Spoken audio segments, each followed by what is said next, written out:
vilivyoingia toka meza moja, 1 to 1. Tunazifungua zote zilizofungwa na kuziweka hadharani. Karibu kwenye usahili kamili. Uncle Jimmy na Samsa Sali, meza moja. No comment. Asante Uncle Jimmy. Naam. Nilikuwa naelekeza watu kidogo hapa kwa jambo jingine, lakini yote ni mema. Kwanza karibu. Asante. Nimefurahi, naamini leo tunaanza upya Yeah. Tunaanza somo jipya. Yes. Kama ulivyo ni taarifa. Yeah. Maana mimi na lazima tuwasiliane kwanza. Karibu dokta. Asante brothers. Karibu sana. Asante. Ndugu mtazamaji, tuwasalimu kwa upendo wa dhati kutoka kwetu Kilichomoza. Leo ni siku nyingine Bwana Mungu ametujalia kuwa hai na tuendelee kujifunza. Tuanze somo jipya. Kichwa cha somo si nje na somo mama. Somo mama ni ukweli wa maisha. Tulikuwa tunaongelea akili na sasa tuongelea sifa tukufu. Sifa tukufu kama sehemu nyeti ya maisha. Brother Samsa Sali, tuomba utusomee Warumi 3:23, Mwanzo 1:31. Warumi 3:23, Mwanzo 1:31. Ndugu mtazamaji, sifa tukufu ni nyeti katika maisha ya kila kiumbe kinachoishi juu ya nchi. Na tukielewa namna ya kuishi katika sifa tukufu, tutatukuka, tutakuwepo milele na umungu wetu utakuwa dhahiri hata baada ya kuondoka katika vazi hili. So uwe makini katika usikivu kwa kadri tunavyo flow kwa somo hili. Wakati sababu anaitafuta nikukumbushe tu email yetu ya maoni, ambayo haya maoni mwisho wa mwezi tutakuwa tunakuja na maoni yako yote ambayo umeandika. Kwa hiyo kuna email itakuwa inapita hapo kila muda, utakuwa unaiona kwenye screen yako. Utaandika maoni ya kile ambacho unatamani labda kilimiss kwenye kipindi cha kwenye somo letu la akili, na leo ameanza somo jipya. Unatamani kujua, kuna vitu ambavyo unatamani uvielewe, niandikie email yako hapo, alafu mwisho wa mwezi tutakuwa tunakuja hapa kwa ajili ya kuyasoma. Warumi 3:23. Nasema watu wote wametenda dhambi na kutindikiwa utukufu wa Mungu. Mwanzo 1:31. Mwanzo 1:31. Biblia inasema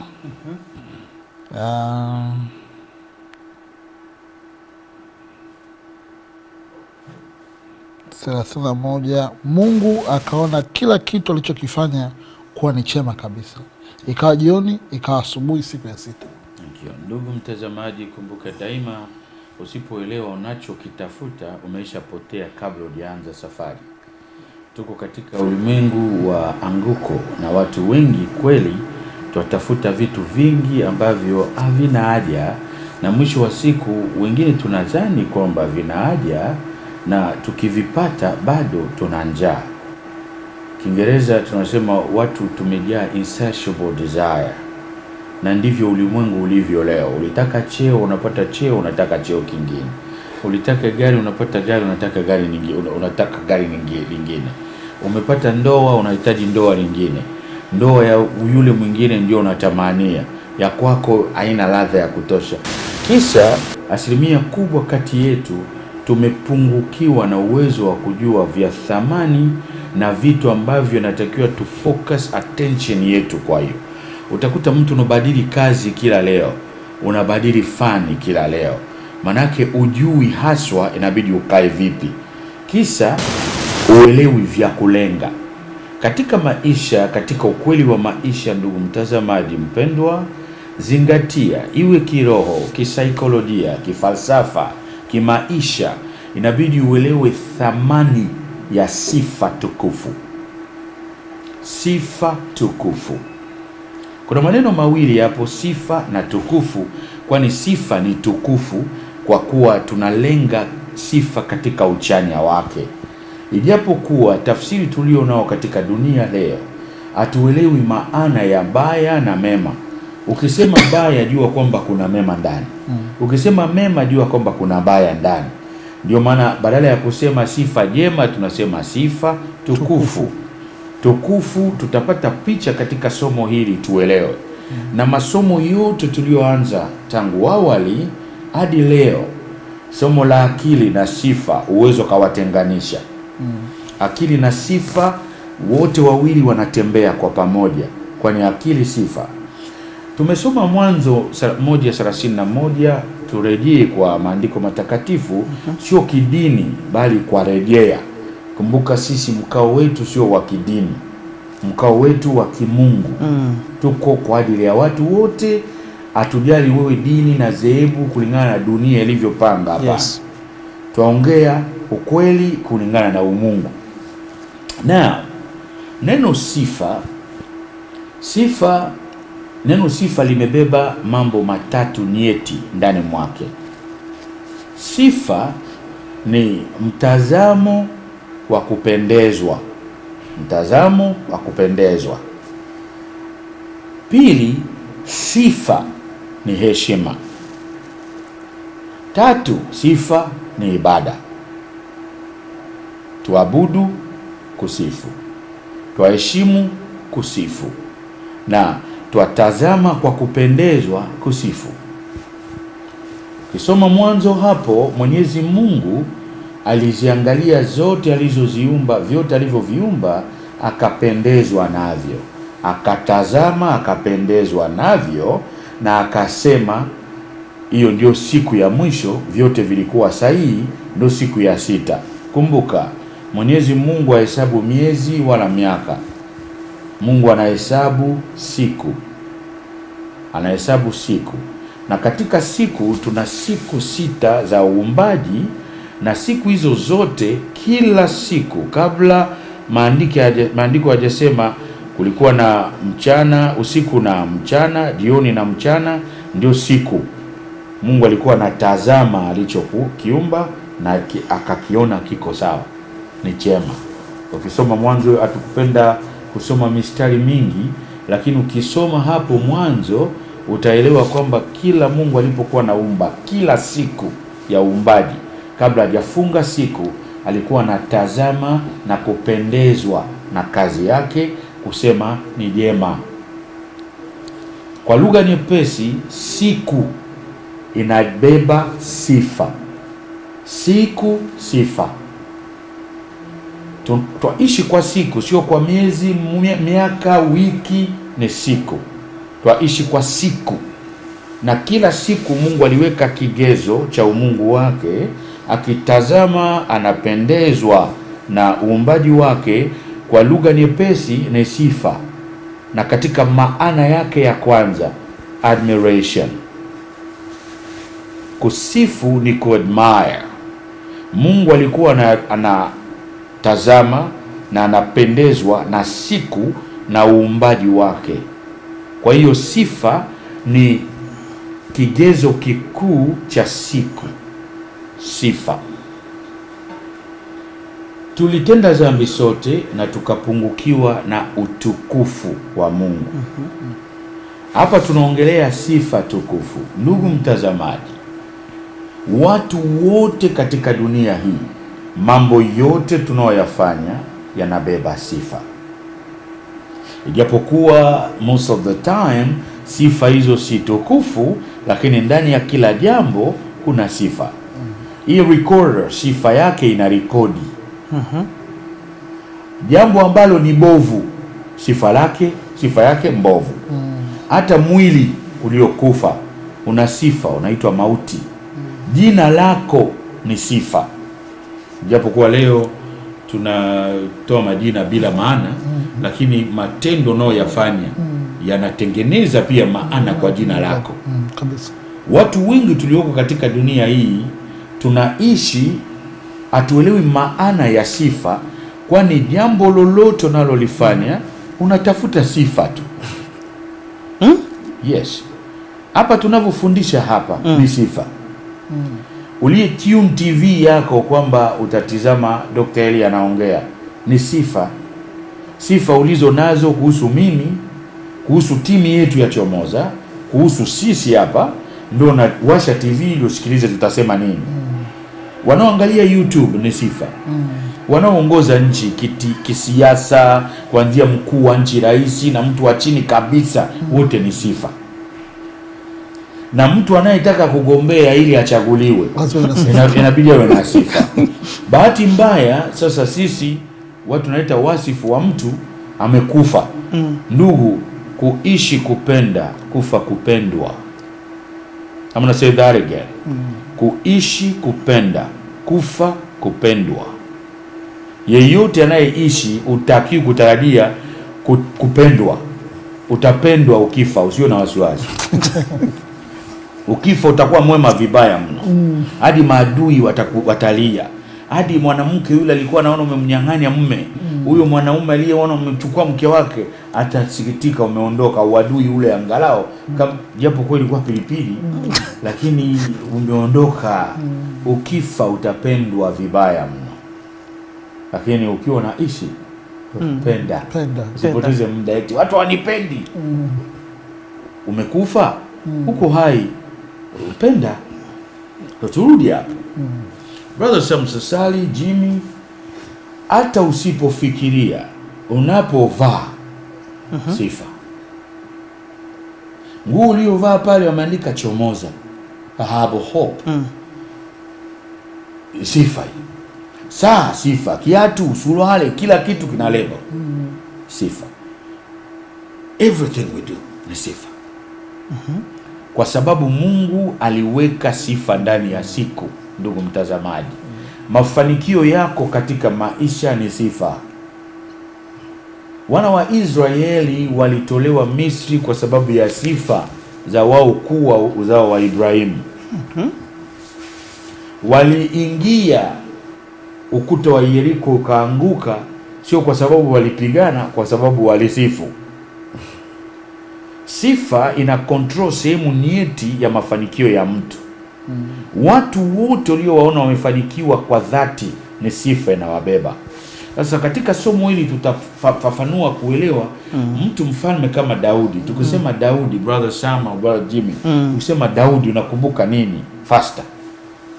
Daudi, mke wa Uria. Asante. Daudi unakumbuka nini fast? Mimi nakumbuka vitu vingi vya kwake. Moja tu ambao ni kubwa ukisema neno Daudi. Alivyotoka nduki baada ya kuzini kule. Hiyo ni hii. Yaani moja tu. Alikuwa mchunga ng'ombe. Lakini ndugu mtazamaji, una sifa pia. Alimuua Goliati. Yes. Sikutarajia Sasali atatoa jibu hilo, ili mimi nilitoa. Hongera sana, shika tena mkono. Watu wachache wanaweza wakaona hapo. Kwa maana ni mke wa Uria. Yeah. Alitembea na mke wa Uria na akamsukuma Uria kule vitani auawe. Lakini dunia nzima inapomkumbuka Daudi haimkumbuki hivyo. Namkumbuka shujaa alimwangusha Goliati. Ukumbuka kwamba alitembea na mke wa Uria inakuwa irrelevant. Ndio maana utakuta watu wengi mnamlalamikia mzinzi, msherati, tapeli, mlagai, mwizi, afai, dictator, lakini anaendelea. Yupo anaendelea kwa sababu sifa zote hasi ni sehemu ya maisha ya mtu, ila sifa tukufu ikiwepo ni tawala. Tunamsifu baba yetu wa taifa Mwalimu Nyerere. Hakuwa mtakatifu. Hakuna mtakatifu kati ya sisi sote. Lakini utukufu wa sifa yake ndio nainuka pale. Uwezo kumuita jina lingine. Tuko sambamba hapo kabisa. Katika maisha, ndugu mtazamaji, leo hii sisi watu wa ibada, watu wa dini, tuwakosea waumini na watumishi wa Mungu mnaotizama sasa hivi pia, to pass this information on. Mungu ni Mungu wa upendo. Tunapopeleka taarifa tuelewe mene tekele palas. Mungu anapima uzito nazidia wapi, balance ipo wapi. Kama mema inazidi, ina maana Mungu unatukuka tu. Atuja encourage people, kwani mwana wa Mungu hawezi kutenda dhambi. Lakini kuna mambo yaliyojiri maishani mwa watu hayatakiwi ku affect sifa tukufu umungu ulioko ndani mwako. Unasimama madhabahuni ni kublame. Unalalamikia. Unashutumu. Thank you. Unashutumu. Na unayetutizama sasa hivi unadhani umelaaniwa, umelogwa kwa sababu ya mahubiri yale umeshazoea. Unapoteza sifa kwa kuzani unajenga sifa. Hakuna jambo baya kama hilo. Umesha kufa, unadhani unafufuka kwa kufa. You see that? Unaona? Sifa, unakuwa unaona Jimmy mchawi, Eli mchawi, Sasali shetani. Inasisitizwa kabisa.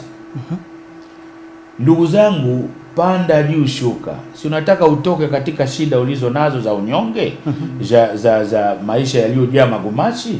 Ili utoke hapo unahitaji sifa. Ndio. Unahitaji sifa kutoka. Sifa zipi zitakutoa pale? Ndugu, Mungu anatenda miujiza kwa mambo ambayo hatuwezi. Na muujiza hata wewe mwenyewe utaelewa. Kwa hiyo utashindwa kueleza. Yani usisubiri muujiza tu. Inabidi wewe ufanye kwanza mambo yanayosomeka na kueleweka. Yaliyojaa mantiki. Una sifa zipi? Mimi niliyekaa mbele yako ni mwana falsafa, mwana saikolojia, mwana theolojia. Ni sifa nilizookota dunia hii. Lakini hekima ninayotumia hapa ni sifa Mungu ametukuza ndani mwangu na ndio tawala.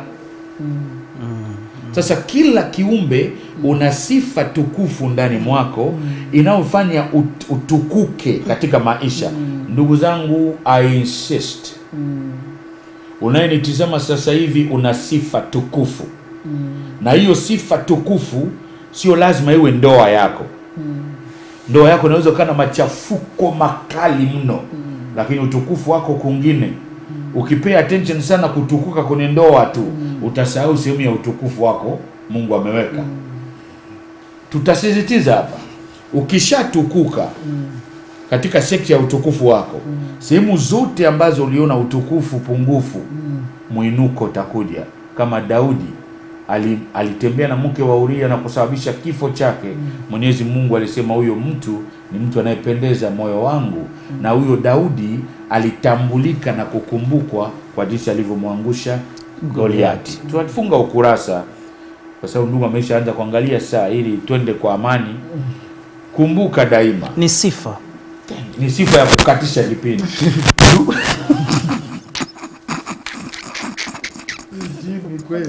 Ni sifa hiyo, umeona? Ni sifa. Yeah, sifa ya referee. Yes. Ndugu mtazamaji, Daudi alikumbukwa kwa kumwangusha Goliati. Sifa tukufu ikichukua nafasi, kasoro zako zote zitafunikwa. Kama ulivyo pale umevaa nguo, sisi sote hapa tumevaa nguo. Kasoro zetu zimefunikwa kwa sababu tumeweka utukufu mbele. Tuishi katika ulimwengu wa namna hiyo. Unachokitizama ndivyo sivyo. Kwa hiyo basically tujikite katika somo hili, tutapata picha na tusingeondoka bila kuachia angalau key. Uelewe kama unahitaji sifa. Sifa tukufu. Sifa. Kusifu, kusifika, kutukuka. Sifa tukufu, sifa. Kusifu, kusifika, kutukuka. Jipe zoezi hilo leo. Maisha yako kuanzia leo, jifunze kusifu. Utajenga siku tofauti. Watu wengi twajenga maisha yetu ya kashifa, style ya dunia hii. Dunia hii kama ulivyoniuliza last week brother Jimmy, ongelea maisha yako kidogo na kadhalika, waste of time. Wanadamu wapendi maendeleo ya wengine. Hata unaotutizama sasa hivi unajua kabisa wanaofurahia maendeleo ya wengine ni wachache na ndio waliosifika na kutukuka. Jipe zoezi hilo leo. Jifunze kusifu. Jifunze kusifu. Usifike na kutukuka. Tutaidevelop next week panapo majaliwa. Bwana Mungu awe nawe. Bwana Mungu ibariki Tanzania na uongozi wetu, amani itawale, undugu na upendo. Bwana Mungu ibariki Clouds Media Family pamoja na Chomoza, A Hub of Hope. Bwana bariki ndugu mtazamaji wetu na familia yako nzima. Semina yetu iko pale pale tarehe 28 mwezi March. Tuongelea malezi nayo sifa. Leo tuagonga msumari tu kusema namba ziko pale, utapiga simu. Kumlea mtu sio lazima uwe naishi naye. Wengi amuishi pamoja na ndugu na kadhalika. Kumlea mtu unaweza kumlea hata akiwa mbali, kwani kumlea mtu sio kumlisha. Kumlea mtu sio kumpeleka shule. Kumlea mtu ni kumuinua kutoka chini kwenda juu. Waweza kufanya hivyo kama Mwenyezi Mungu atumuoni, lakini anatulea.